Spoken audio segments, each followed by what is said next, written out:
La escuchamos entonces ahora a la doctora Karina Cícero. Buenas tardes a todos. Muchas gracias a ustedes por estar acá, a la organización. Y hoy hablábamos recién con el doctor Barra de la tentación de hacer hoy de analista político es muy grande, pero ustedes vinieron a escuchar un panel de neoconstitucionalismo, así que vamos a circunscribirnos a eso, sin dejar de tener presente que bueno, hay una banca, ¿no?, en la Corte de los Estados Unidos por cubrir. Así que es un aspecto al que hay que estar bien alerta.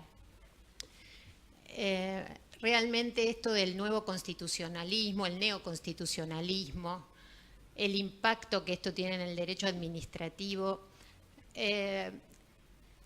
lo importante es lo que los doctores han señalado. El neoconstitucionalismo es un concepto nuevo que surgió a partir de la década del 70, se empezó a emplear, surge a partir de este proceso de las nuevas constituciones después de la Segunda Guerra Mundial y aporta fundamentalmente una visión filosófica, ¿no? Es una salida del positivismo y un acercamiento al iusnaturalismo nuevamente ante la necesidad de encontrar una solución frente a la tragedia de la Segunda Guerra Mundial. El salvajismo, el genocidio, bueno, eso llevó a pensar que era necesario recurrir a valores, a principios fundamentales, esos principios que están por encima del ordenamiento jurídico, y el ordenamiento jurídico los reconoce. En ese sentido, nuestra Constitución, que tenemos que estar tan orgullosa de ella, desde 1853 parte de estos paradigmas, este paradigma del respeto del hombre, del principio pro homine, del favor hacia el débil, la mirada hacia el vulnerable, con criterios claramente a lo mejor digamos, embarcados en la tradición constitucional liberal, pero que a partir de 1994 recibe una impronta y recibe un impulso, receptando de alguna manera estos paradigmas que tomaba el nuevo constitucionalismo. El nuevo constitucionalismo a lo que apunta es a insertar criterios de interpretación que prioricen al ser humano frente a cualquier dilema constitucional. Entonces, la verdad es que nuestra Constitución del 94 lo que hace es acoplar a todo este sistema de principios, de garantías, el principio de razonabilidad que estructura también nuestra Constitución en el artículo 28, suma nuevos derechos, suma nuevas garantías, suma el orden internacional, los organismos internacionales, y en esto constituye un bloque que acrecienta el nivel de tutela. Pero ¿qué ocurre? Al mismo tiempo de acrecentar el nivel de tutela, acrecienta los deberes del Estado. Es verdad que en esta época, como nunca, los estados tienen más deberes. Los estados tienen el deber de garantizar derechos, de garantizar estándares, se exponen a responsabilidad internacional por no hacerlo. Y lo cierto es que estas digamos, teorías que, como se señaló aquí, fueron pensadas desde Europa con una realidad socioeconómica bien distinta a la nuestra, se enfrenta en Latinoamérica con la realidad de la pobreza, la realidad de la desigualdad, con la realidad de un nivel sociocultural y educativo muy bajo, y en donde los desafíos que tiene que enfrentar el Estado como gestor de esta realidad en un contexto de una economía globalizada y donde el avance tecnológico está dejando una larga fila de perdedores, hace que realmente los desafíos sean cada vez más difíciles para afrontar.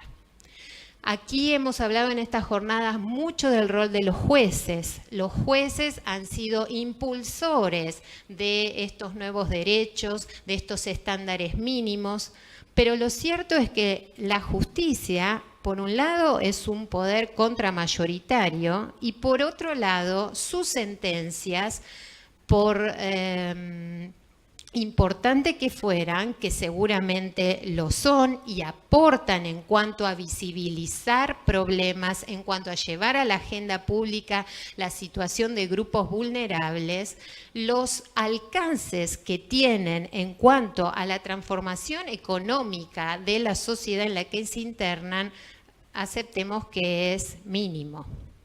De manera entonces que lo que hay que pensar, y les propongo que pensemos juntos, es cómo generar desde el derecho administrativo, pero entendido no solo como la ciencia del derecho, porque el profesor Hutchinson con tanta agudeza dice, nuestro problema no son las normas. Desde 1853 tenemos un sistema jurídico que nos da un entorno que nos permitiría el desarrollo con igualdad, sino que en verdad el derecho administrativo visto desde los operadores del derecho, desde los que accionan el derecho, bueno, los retos son grandes. Mis ejes, creo que para pensar y tal vez para plantearlo luego en el espacio del debate, es pensar en un derecho administrativo que esté guiado por la gobernanza, el buen gobierno, el gobierno eficiente, el gobierno que apunte a generar condiciones de desarrollo socioeconómico, en donde no solamente los jueces tengan que resolver el problema puntual del sujeto puntual, que decididamente eso es muy importante, pero en verdad el Estado no puede ser al socio de las estrategias judiciales, sino tiene que ser el protagonista de las políticas públicas, que ese es básicamente su rol. Actuación con austeridad, actuación con transparencia, con información pública y acceso. Por otro lado, las prácticas que aquí en la ciudad de Buenos Aires se desarrollan en cuanto a la búsqueda de la participación y el consenso frente a las políticas públicas es un aspecto también a considerar. Y finalmente, creo que otro gran desafío del derecho administrativo nuestro es recordar, volver, regresar al federalismo. En una sociedad globalizada donde al mismo tiempo de la internacionalización vemos las tensiones entre los grupos nacionales, este retorno, este reclamo por lo local. Apostemos nuevamente, nuestra Constitución está sustentada en un paradigma federal, porque a partir del federalismo, de experiencias distintas, de actuar en cada jurisdicción como un laboratorio donde se pueden pensar y probar distintos tipos de experiencias. Vayamos por ahí, los invito a que lo pensemos juntos. Gracias.